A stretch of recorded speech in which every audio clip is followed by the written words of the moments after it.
Hola comunidad, bienvenidos a un nuevo episodio de Hidrógeno Explicado, energía para un mundo net cero. Solo para recordar, en el episodio anterior hablamos de las celdas de combustible, qué son, cómo funcionan y por qué se degradan. ¿Y quién lidera el mercado global? Vimos que la celda de combustible de óxido sólido es una de las que tiene una eficiencia alta, opera entre los 700 y los 800 grados Celsius y puede usar hidrógeno puro como combustible. Pero entender cómo funciona la tecnología es solo la mitad del trabajo. La otra mitad es saber calcular, porque cuando se diseña un sistema, se debe evaluar el proyecto, se debe conocer cómo opera un stack realmente y, por lo tanto, las preguntas no son conceptuales, son numéricas. ¿Cuánto hidrógeno consume este stack por hora? ¿Cuánto hay que suministrarle para que opere correctamente? ¿Cuánto aire necesita el cátodo? Por lo tanto, hoy vamos a responder exactamente esas preguntas para una celda de óxido sólido de 1 megawatt, paso a paso, desde la electroquímica básica hasta el resultado final. Y entonces, sin más preámbulo, comenzamos. Vamos a comenzar entonces ahora con respondiendo a esta pregunta. Dice, ¿qué caudal de hidrógeno se necesita para producir una corriente de 1 amperio en una celda de combustible? Para iniciar a responder esta pregunta, tenemos que recordar nuestros conceptos de química.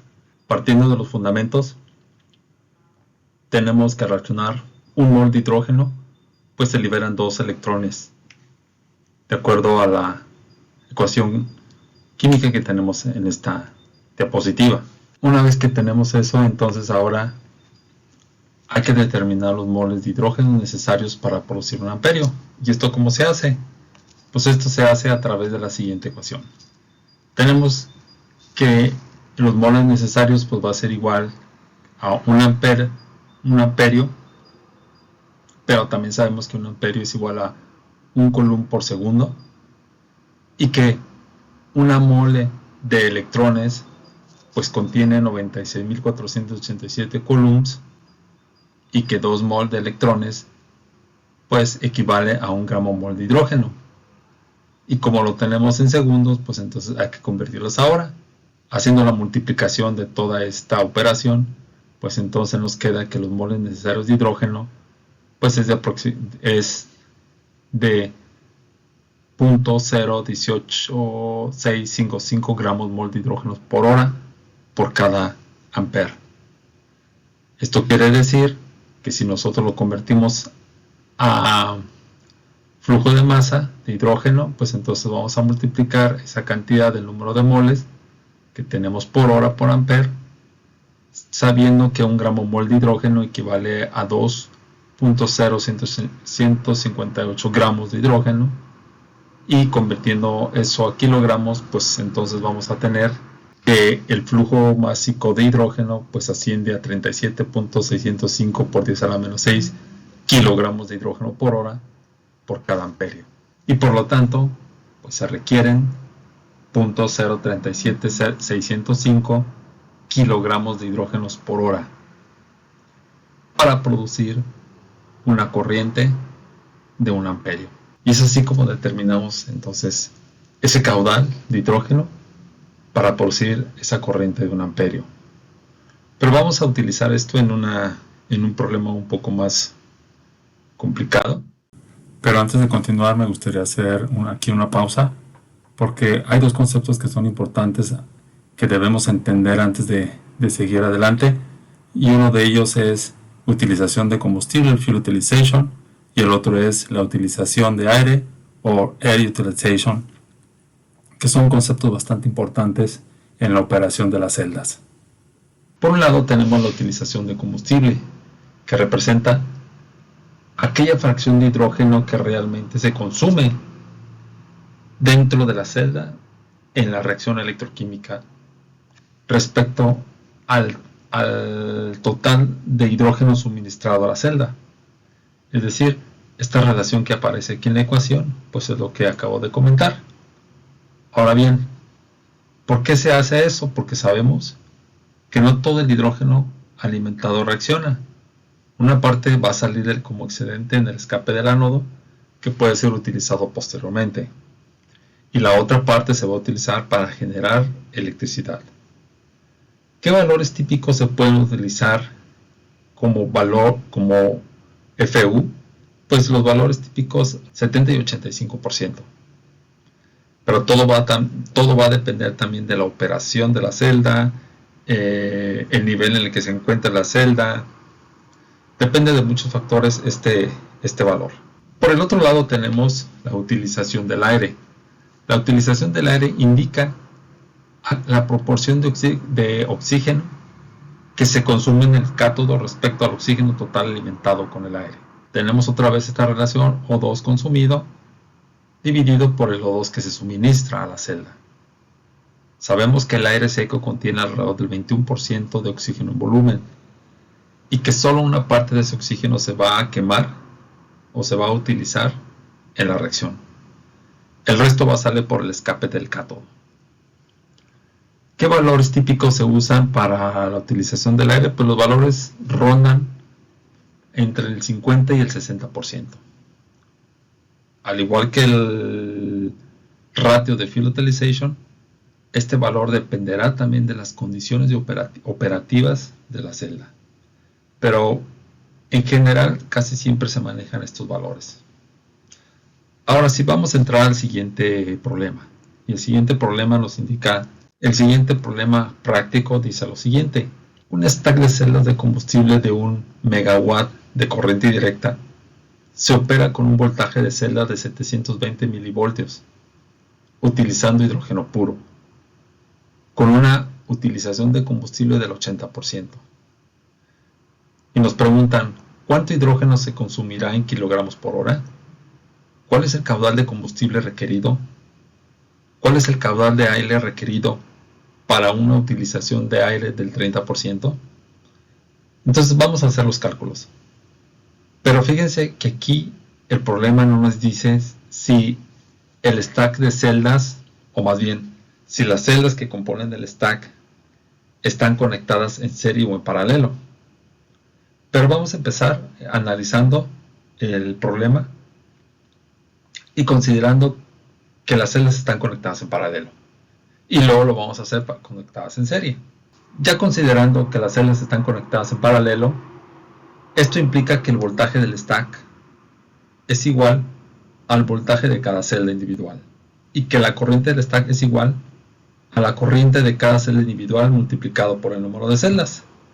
¿Esto qué nos lleva?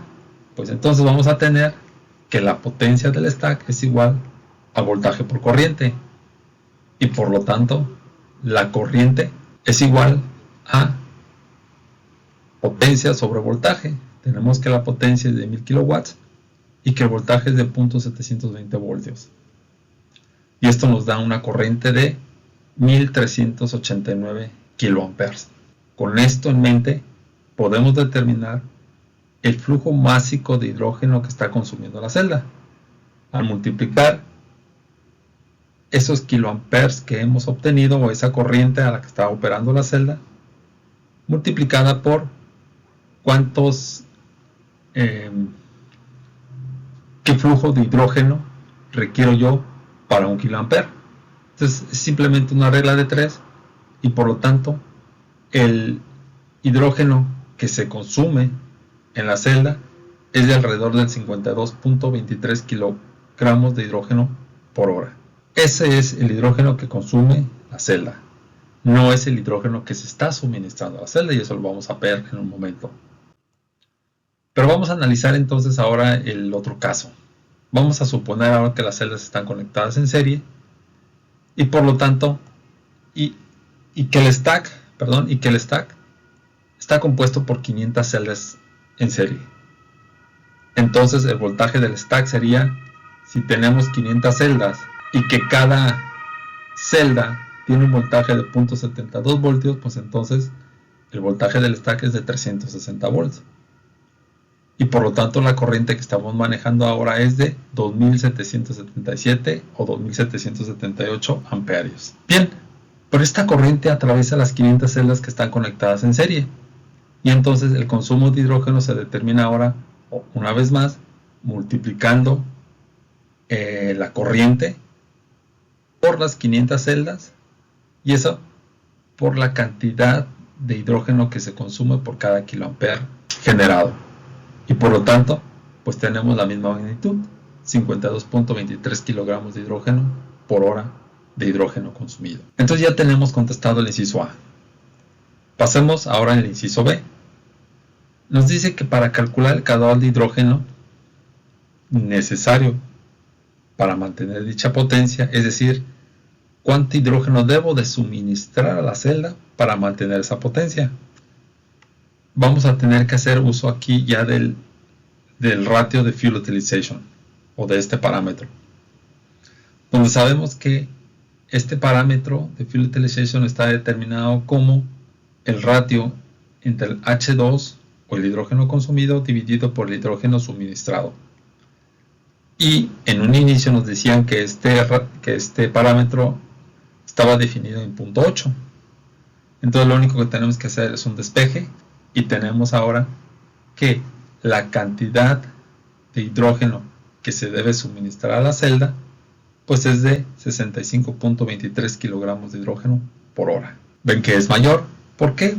Porque parte de ese hidrógeno va a salir del ánodo sin reaccionar, un 20%. Ahora vamos a determinar el aire requerido para la reacción. Nos referimos entonces a la relación estequiométrica de hidrógeno a oxígeno. Sabemos que esta relación es de 2:1 para H2O. Es decir, que por cada mol de oxígeno se requieren 2 moles de hidrógeno. Por lo tanto, de acuerdo a esta ecuación, tenemos que el número de moles de oxígeno consumido pues va a ser la mitad del número de moles de hidrógeno que se consume. Y por lo tanto, el número de moles de hidrógeno sabemos que es la masa del hidrógeno dividido entre el peso molecular del hidrógeno. En base a ello, pues hacemos la sustitución y tenemos que la masa del hidrógeno, que ya la tenemos calculada, era de 52.22 kilogramos de hidrógeno por hora.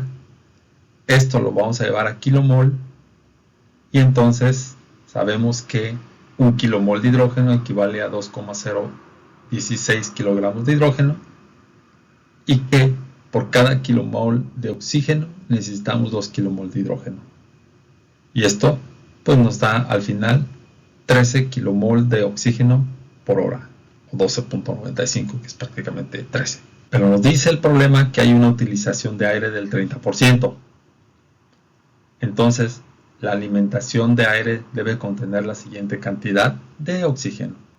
Utilizando aquí también esa relación de aire consumido entre el aire suministrado, y esto tiene que ser igual a 0.3, y haciendo el despeje requerido, pues entonces ahora tenemos que la cantidad de oxígeno suministrado es de alrededor del 43.18 kilomol de oxígeno por hora. Esto vamos a pasarlo a masa de aire suministrado, y sabemos que la relación de masa de aire suministrado es igual al número de moles de oxígeno suministrado dividido entre 0.21 por el peso molecular del aire. Sabiendo que el peso molecular del aire pues es de alrededor de 28.84 kilogramos por cada kilomol. Por lo tanto, el flujo másico de aire que se debe suministrar, haciendo la relación y haciendo las sustituciones requeridas, pues es de 6.000 kilogramos por hora, o lo que es equivalente a tener 6 toneladas de aire por hora, para mantener esa celda operando. Pero vamos a ver que en la práctica vamos a requerir de más aire, y esto se debe a que el aire funciona en una celda de combustible de óxido sólido, tiene diferentes funciones, pero eso lo vamos a ver más adelante. Ahora quiero mostrarles un diagrama sencillo, pero que contiene datos reales muy parecidos a la de una celda de combustible de óxido sólido operando ya de manera real. En esta configuración, ¿qué es lo que vemos? Vemos que tenemos un precalentador de combustible, el cual entra el hidrógeno, entran 65 kilogramos de hidrógeno, se precalienta, entra a la celda de combustible. Por el otro lado tenemos aire precalentado también, que viene de del precalentador de aire, que viene del compresor de aire, donde aquí está, fíjense, aquí ya vemos que están entrando 10 toneladas por hora de aire. Si se fijan en los cálculos anteriores, habíamos determinado que eran 6 toneladas de 6 toneladas por 6 toneladas de aire por hora. Aquí ya son 10 toneladas. Y eso ya les había comentado que es porque el aire se utiliza también para la gestión térmica del stack. En realidad, el ratio estequiométrico en una celda de combustible, o que se le conoce también como lambda, pues puede estar entre los 3 o los 7, en un valor entre 3 o 7. No es una casualidad y ni tampoco es por ineficiencia. Acuérdense que dentro de esta celda se genera calor por la reacción electroquímica y la resistencia óhmica del electrolito, y por lo tanto pues este calor se debe de retirar. ¿Y cómo se retira? Pues a través de este aire que se suministra a la celda, ¿vale? Y entonces reaccionan aquí el combustible y reacciona nuestro aire, se produce la potencia alrededor de 1 megawatt. Esta potencia, parte de esta energía pues se utiliza, más bien se va al inversor. Aquí tenemos pérdidas también, y parte de esta potencia, ahora sí, del inversor, pues se utiliza en el compresor de aire. Bien, los gases que salen, los gases que salen de la celda, por ejemplo, por el lado del ánodo, que es hidrógeno que no se logró utilizar, pues se va y se quema a un afterburner. También parte del oxígeno que no se calentó, más bien, también parte del aire que no se utilizó en la celda, pues sale en el cátodo y alimenta también al afterburner. Donde se produce una combustión, se produce un flujo de gases calientes, que son los que se utilizan para los precalentadores que se encuentran aguas abajo. Y de esta manera, pues es como se vería un diagrama de flujo con balance de energía muy sencillo de una celda de combustible y todos sus balance of plant, ¿verdad? O balance de planta, todos los equipos que están a su alrededor. Y de esta manera podemos analizar un sistema de este tipo. Y básicamente pues es lo que yo les quería mostrar en esta ocasión. No quiero llenarlos de tanta información, esto es muy sencillo. Si se requiere de mayor información, pues no duden en ponerse en contacto conmigo a través de mi canal, y si gustan podemos ir más a fondo. Inclusive podemos tener sesiones de modelado de celdas a través de algún software que ustedes tengan. Yo puedo ayudarles a modelarlo. Pónganse en contacto y lo platicamos, ¿les parece? Bueno, pues que tengan buen día y hasta el siguiente episodio. Hasta pronto.